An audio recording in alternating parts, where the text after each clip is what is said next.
Welcome to Sarhad Yunani Tibia Medical College.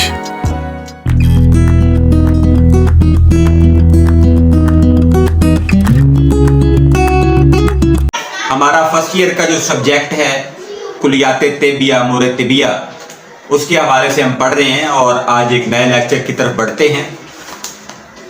मुख्तलिफ इखलात जो हैं वो हमने पढ़ ली हैं। इसके पहले अरकान पढ़ा, मजाज पढ़ा और फिर इखलात की तरफ हम बढ़े।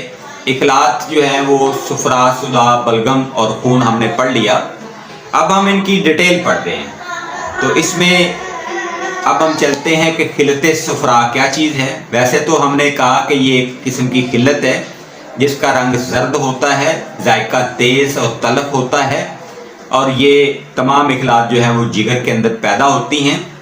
तो अब हम चलते हैं कि इसको बाकायदा तौर पर इसके जो हमारे बेनिफिट्स हैं हमारी बॉडी के लिए वो क्या हैं, और सुफरा की कितनी किस्में हैं, सुफराए तबी क्या है, गैर तबी क्या है, फिर गैर तबी जो अगर सफरा है तो अगर वो बलगम के साथ इतराक करता है, मिलता है तो दन क्या होता है, सुदा के साथ मिलता है दन क्या होता है, अगर बजाते खुद उसमें कोई प्रॉब्लम आता है तो दन क्या होता है। ये सारी चीज़ें हम डिस्कस करेंगे आज के हमारे इस व्लॉग के अंदर, आज के हमारे इस लेक्चर के अंदर। तो तमाम तलबा और तलबात से मेरी गुजारिश है कि ये जो वीडियो लेक्चर्स हैं ये नेशनल काउंसिल फॉर तिब का जो सिलेबस है उसके आइन मुताबिक हैं, और तमाम तिबिया कॉलेजेस के अंदर जो तलबा और तालबात फाज़िल तिब वल जुराहत का कोर्स कर रहे हैं, ये उसके कोर्स के रिलेटेड, आपके सब्जेक्ट के रिलेटेड जो हैं वो व्लॉग्स हैं, लेक्चर्स हैं। आप लोग इनसे फ़ायदा उठाएं और इन लेक्चर्स को अपने ग्रुप्स के अंदर शेयर करें और ज़्यादा से ज़्यादा फॉरवर्ड करते जाएँ। सुफरा का जो फ़ायदा, सबसे बड़ा फ़ायदा है, वैसे तो तमाम इखलात का अपनी अपनी जगह के ऊपर फ़ायदा है, क्योंकि अल्लाह ने जो भी निज़ाम बनाया है उस निज़ाम के अंदर उसका जो है वो हमें बेनिफिट है। सुफरा जो है वो खून को रकीक करता है, खून के क्लॉट नहीं बनने देता, खून को जमने नहीं देता, क्योंकि इसका मिजाज जो है वो गर्म खुश्क होता है, तो गर्मी से ये खून को पिघलाता है और बारीक रगों में, बारीक वरीदों और शरियानों के अंदर उसको पहुंचाने में खून को बारीक करता है। इसके अलावा दूसरा इसका फ़ायदा ये है कि ये बलगम को, जहाँ पे बलगम जमी हुई हो उसको उखाड़ता है, उसको रिमूव करता है। जैसे छोटी या बड़ी आंत के अंदर अगर बलगम जम गया है या मैदे के अंदर चिपक गया है तो उसको उतारने में भी मदद करता है। और खून के अंदर अगर सुदा की मकदार बढ़ जाए, यानी सर्दी खुश्की की मकदार बढ़ जाए, जिसकी वजह से शरियानों या वरीदों का जो साइज़ या डाया है वो अगर तंग हो जाए तो उसको खोलने में भी मदद करता है। इसके अलावा सफरा का काम खून को रकीक करना, पतला करना है, और जितने भी ग्लाइंड्स हैं यानी गदद हैं उनको खुराक फराहम करना भी सफरा का काम है। इसके अलावा हमारे फेफड़ों के अंदर जो है वो तगज़िया करवाना इसका काम है। आंतों पर गिरने से जो है वो जो लेसदार बलगम है उसको रिमूव करना और भूख लगवाना और उनको धो देना, और आपका जो स्टूल है उसको पास करवाने में भी ये मदद करता है। और निज़ाम में सुफरा की बहुत बड़ी अहमियत है। वो सुफरा ही है जो आंत के अंदर गिरता है, पित्ता की मदद से स्प्रेड होता है और ये पित्ते में स्टोर होता है, यानी गाल ब्लैडर के अंदर स्टोर होता है। इसके अलावा अगर सुफरा जो है वो ना होता तो खून जम जाता।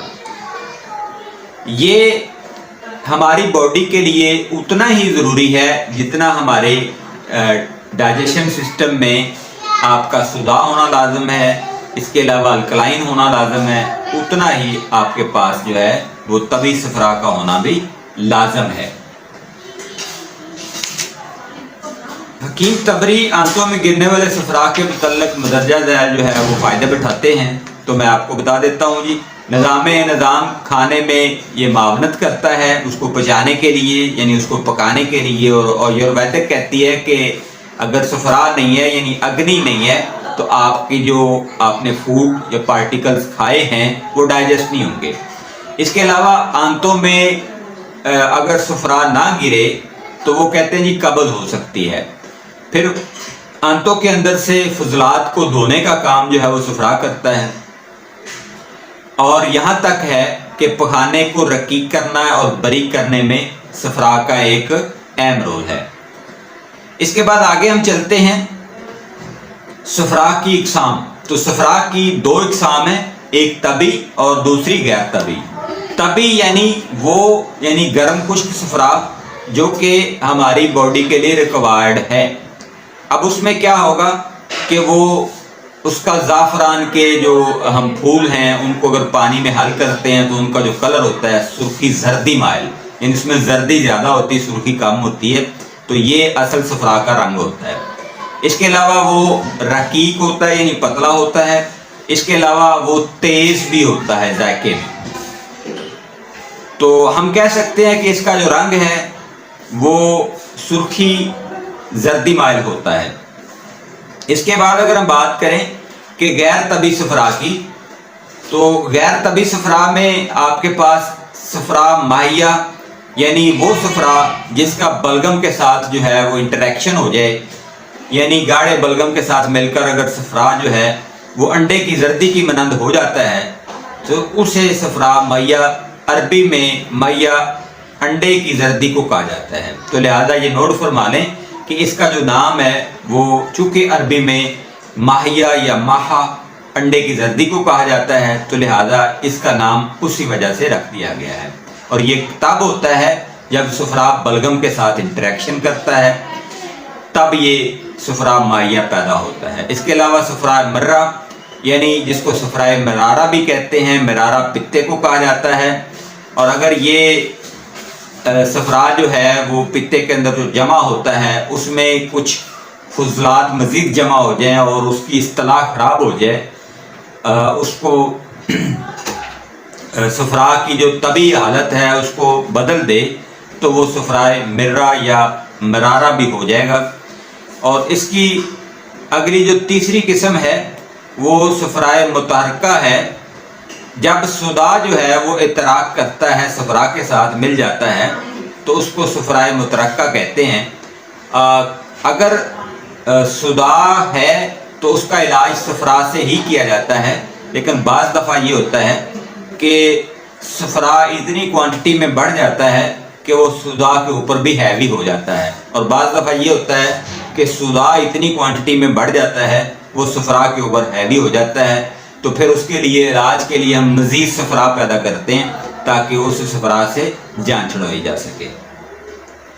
इसके अलावा ये है कि सफराए करासी, जब सफरा बजाते खुद जल जाता है, बहुत ज़्यादा हिद्दत हो जाती है, बहुत ज़्यादा इतराक हो जाता है, तो फिर उसका रंग जो है वो स्याही मैल हो जाता है और सब्ज़ी माइल भी बाज़ दफ़ा वो हो जाता है। तो इसके इलाज के लिए हमने सफरा को खारिज करना होता है। इसके अलावा सफरा जंगारी है, इसमें अगर सफ़ेदी आ जाती है बावजह बलगम रतूबत के हल होने की वजह से, तो फिर इसको हम सफराए जंगारी कहते हैं। ये ज़्यादा तेज़ गर्म और रद्दी चीज़ों से इस्तेमाल से पैदा होता है। तो ये तो थी जी दूसरी किल्लत, यानी सफरा, किल्लत सफरा जिसको कहा जाता है। किल्लत सफरा तबी हालत में क्या होती है और गैर तबी हालत में क्या होती है, ये मैंने आपके सामने रखा। तो सफरा जो है वो हमारी बॉडी के अंदर एक अहम किल्लत है जो कि खून को क्लॉट्स में तब्दील नहीं होने देती, खून को जमने नहीं देती, बल्कि खून को रकीक और पतला करती है। आपको शायद याद होगा, मैंने एक व्लॉग में आप लोगों को बताया था, एक लेक्चर में बताया था, जब हम पढ़ रहे थे फिजियोलॉजी, तो मैंने अर्ज़ किया था कि खून जो है वो बारीक से बारीक रगों के अंदर से गुजरता है, और अगर सफरा ना हो तो खून जो है वो बारीक रगों, शरियानों और वरीदों से नहीं गुजरेगा, जिसकी वजह से बहुत ज़्यादा अमराज लाहक होंगे। और ये जो हमारे नाखूनों के मसाइल हैं, बालों के मसाइल हैं, या फिर अगर खुदा न खास्ता ये जो वो ज़ख्म जो बचते नहीं हैं, तो उसकी वजह ये होती है कि वहाँ पे खून जो है उसकी मूवमेंट नहीं हो रही, खून गाढ़ा हो गया है। अब उस खून को पतला करना है, तो लिहाजा वहाँ पे सफरा पैदा करके उस खून को पतला किया जा सकता है। हमारा आज का जो लेक्चर है वो यहाँ पे वाइंड अप होता है, क्लोज होता है।